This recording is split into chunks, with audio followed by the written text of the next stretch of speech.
Hello and welcome to Art with Anna. Today is a little bit different than our normal days. Instead of talking about an artist or even a type of art, we're just going to go back to the basics and talk about the 7 elements of art. So all artwork is made up of one or a couple or sometimes all of the elements of art. And these elements are line, shape, form, space, texture, value, and color. Now you don't have to remember those. We're going to go through each one of them individually. So the first thing we're going to do today, instead of telling you the supplies you'll need, you should have them all on the table in front of you. So the first thing you're going to grab is a white sheet of paper. I have mine right here. And we're going to fold it in half the long way, kind of like a hot dog. Have it like this. And then we're going to fold it 4 more times. Well, we want 4 more quadrants. So one way of doing that is folding it in half. We have this. And then folding that half in half again. We have a little bit like this. Really press down those folds because we want them to show. So when we open it up, we should have 8 sections. It should look something like that. If you'd like to define the sections more, you may. You can take a marker and you can just trace on the lines. I'm going to choose, well, I guess I will do that so you guys can see it best. But don't feel like you have to do that. So we do have 8 spots here, but we do only have 7 elements of art. So we're going to save the last square for something fun at the end. But let's start at our top leftmost square. And we're going to take a marker and we are going to write the word line at the top of that quadrant. L-I-N-E. Line. So line is the first element of art that we'll talk about today. Line can mean a few things. So when we think of lines, typically we think of straight lines. And when we draw a straight line, we can do it vertically, horizontally, or diagonally. So the first thing you want to do is choose which one of those you'd like to do. So would you like to do a vertical line, a horizontal line, or a diagonal line? I'm going to choose to just do one horizontal line going across my one segment of paper. So I have my line section here and I'm just taking my marker and I'm drawing from one side to the other. One way you can do it is to put a dot on one side and a dot on the other and connect them. So there we have a somewhat straight line. If you'd like to use a straight edge, feel free. You can use a ruler or another piece of paper or a book and use a straight edge to draw a straight line. But straight lines are not the only types of lines that we have in art. There's also organic lines or ones that aren't exactly straight. Those could be spirals or squiggly lines. When we look at most things in nature, nothing really is made up of all straight lines. It's very rare. So our next step is to pick a different color of marker and choose to just make your own kind of line, any way you want. I'm going to go down, make a little spiral, and then go down again. So just a funky line. And that's the first element of art. Really, it's quite simple. There are lines. Alright, so we're on to our next one already, and that is the element of shape. And much like lines, there's 2 types of shapes. So the first shape we're going to make today is a geometric shape. So that is a shape that's made kind of by math, and it is made with geometry, and that's how we come up with geometric shapes. So typically when we think of geometric shapes, we think of triangles, squares, rectangles, and circles. Those are kind of some of the basic ones, although you could also have diamonds, trapezoids, things of that nature. So for my shape, I'm going to choose a piece of paper And we need our shape small enough so that we can fit 2 shapes in our box. So I'm gonna just choose maybe like a 1.5 by 1.5 square that I'm going to put in my box. But again, you can choose. Would you like to do a triangle, a square, or a circle? Which of those 3 would you like in your spot?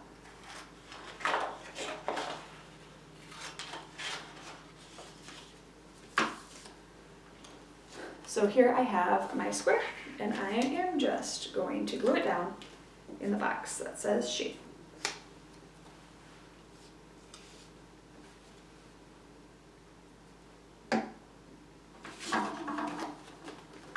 Alright, so we have 2 lines and a geometric shape. The other type of shape is called organic, and the word organic comes from meaning like in nature, in life. And in nature and life, you will be really pressed to find anything that really has 2 hard edges. Leaves and branches, animals, humans, we all are made of curved, wiggly shapes. Nothing that's really too perfect. So what we're gonna do is take a different colored paper. So I started with blue for my geometric shape. Now I'm gonna switch to pink, and I am going to just cut out an organic shape. So something with organic lines, squiggles, just things that aren't exactly perfect. So this is the shape that I've come up with. Now between sections, feel free to hit pause on the video.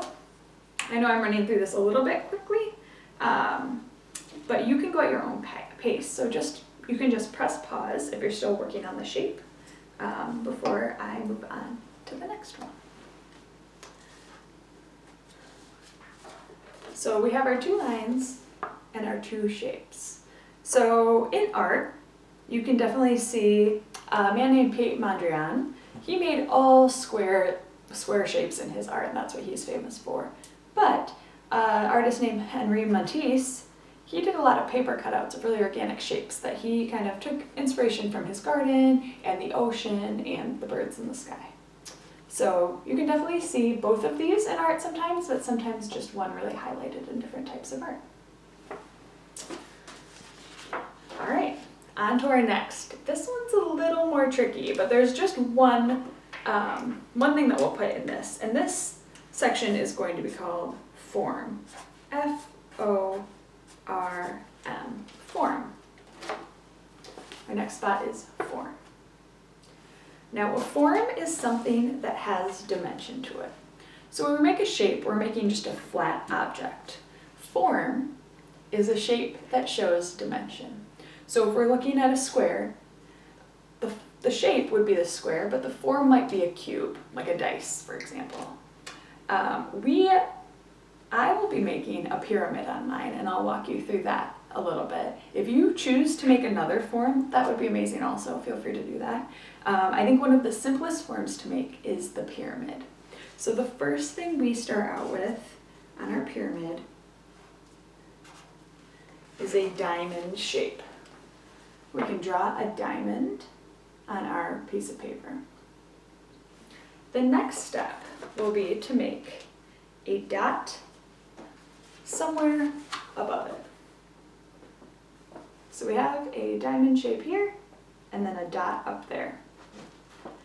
Lastly, we'll want to connect the corners of each corner of the diamond to the dot. So it should start to look something like this. I've connected the corner over there to the dot, and I've connected this top corner to the dot. I'm going to bring it a little closer to you to make sure you can see. And now we'll just do the same with the other 2 corners.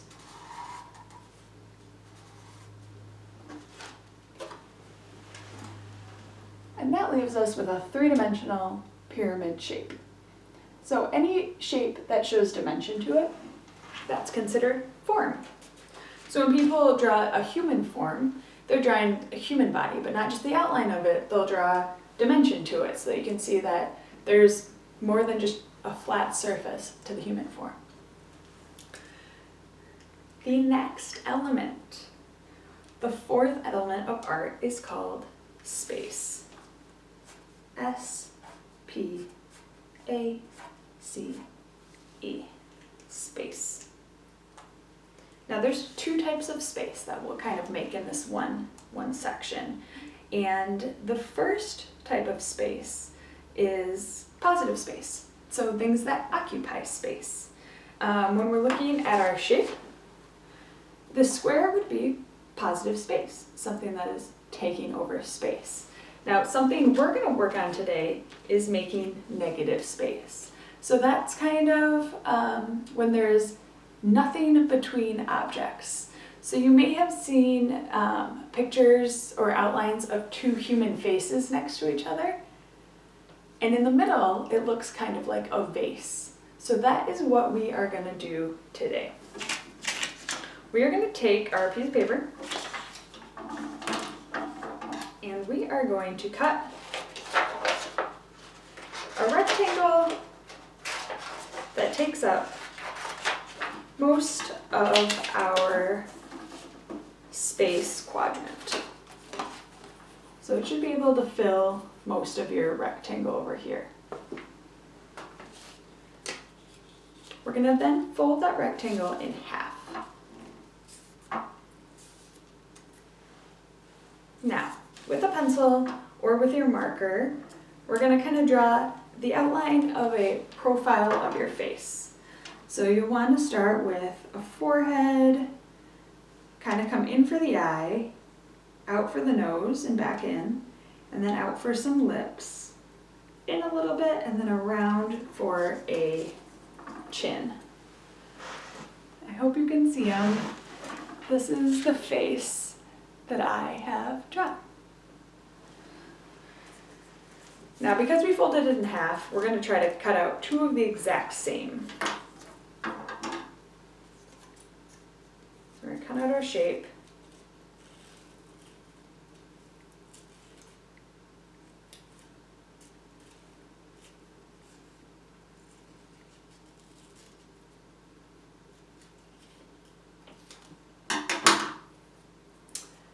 And then we're going to cut down the middle so we have two of them.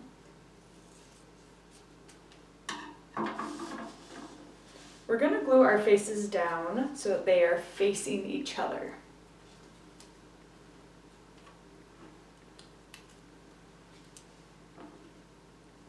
And we want them to be somewhat close to each other.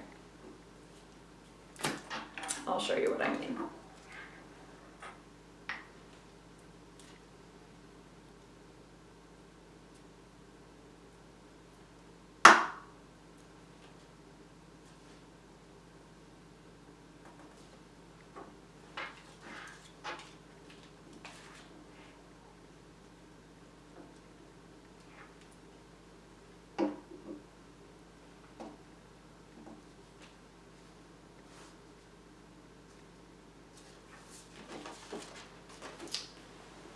Alright, so I have our two faces that are facing each other. I'm going to draw a rectangle around the faces.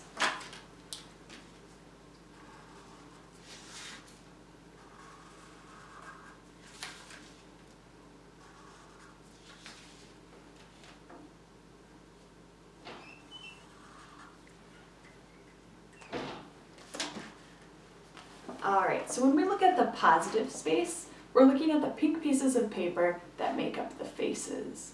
When we're looking at the negative space, we're noticing the white space in between. And that white space can sometimes look like its own shape, like maybe it looks kind of like a candlestick holder, or it looks like a vase. But that's the difference between positive and negative space. Now, the fifth element of art is one of my favorites, and this one is called texture. So we're going to write that at the top of our quadrant that's right here, right under the line quadrant. T-E-X-T-U-R-E, texture. Now, texture is made when we use different types of things in art, and they create different feelings. So when we think about different textures in our everyday life, Sometimes you can think about even in like the barn, when we pet the bunnies, they have a very soft texture. But if you were to pet the goats, they kind of have more of a rough texture, their fur is more rough. Well, you can see that also in art. One way you can see that is by using a crayon. If we use a crayon and we draw under our texture just a little spot, you'll be able to see the texture of the crayon. Crayon is wax, and it spreads across the paper pretty nicely, but it leaves little bits of white spaces in between the sections of wax that get pressed onto the paper. Now, a different texture is more smooth and fluid, and that would be that of a marker. So if we draw a space with a marker,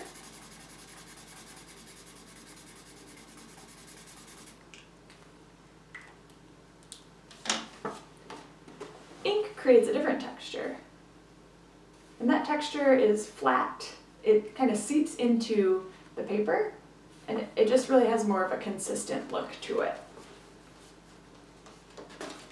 You can go further also if you wanted, and you could use watercolors, so feel free to do that. That will be a thinner and kind of see-through texture to it, and then if you wanted to also, you can also use some paint.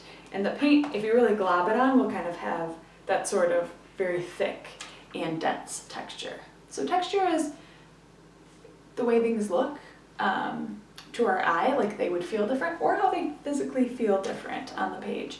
So oil painters typically use a lot of texture. The way that oil paint dries, it keeps its shape. So if you put a lot of glops of oil paint on, they will dry exactly that way. It can be very, very bumpy. Which if you do watercolor paint, the paint totally seeps into the paper. So it's just the texture of the paper and nothing else other than that. All right, now our next section is value. So what we will need to do is get out one color of paint and then either black or white.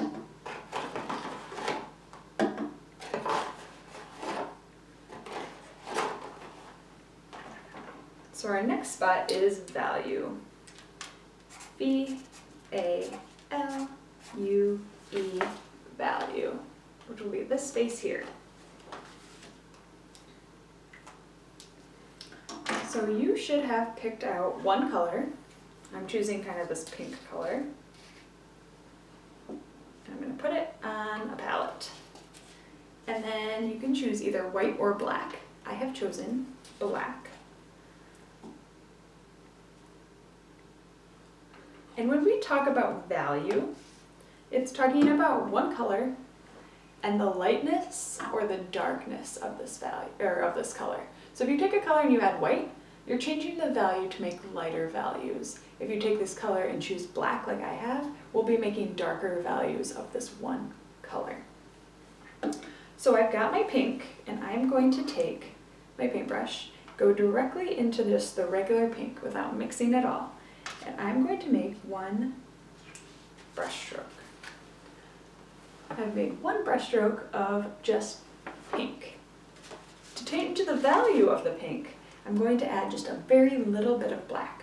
I'm just going to touch my paintbrush to the black, and I'm going to mix it up a little bit on my canvas. So I get one full color, which is pink mixed with a little bit of black. And I am just placing that color right next to our first color.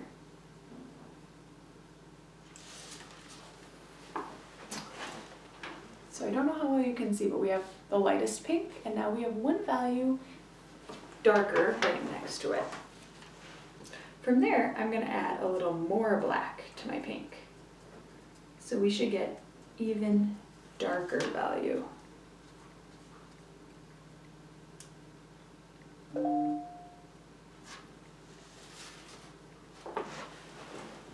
So now we have three values of pink: lightest, medium, and darker. And you can stop there if you'd like, but I think I'm going to add just a little more black and make a fourth value, maybe a fifth, so it goes all the way across our square.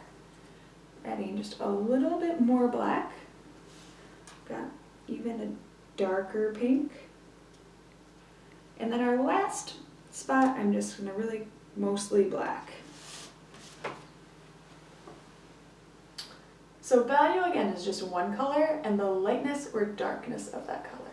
So sometimes artists will make paintings of just one color, and the way you'll be able to tell the difference of the objects in that painting is just because they've changed the value. They've used different values of that color.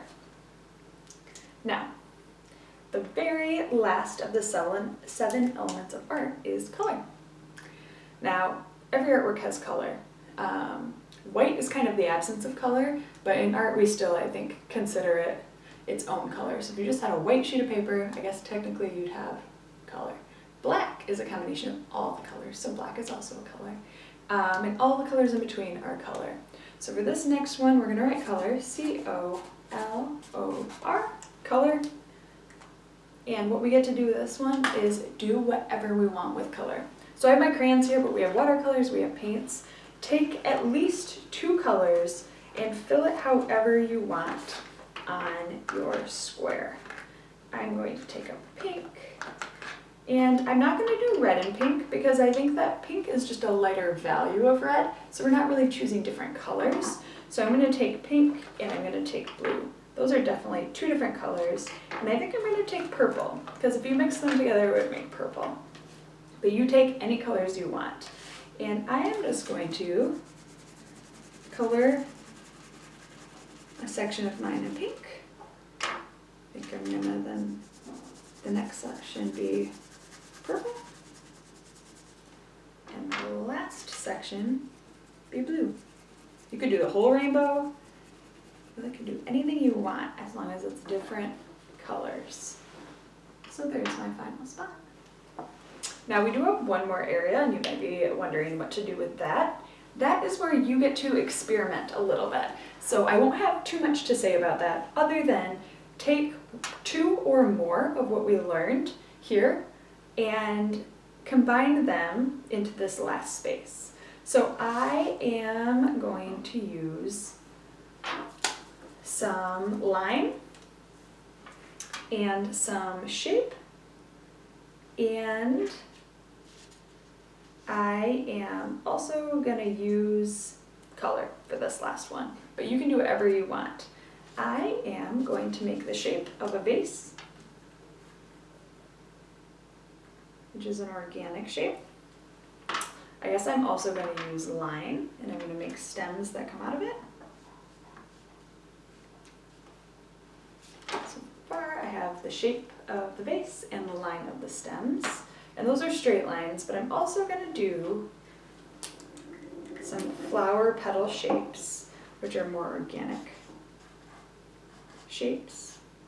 And they're kind of made of organic lines.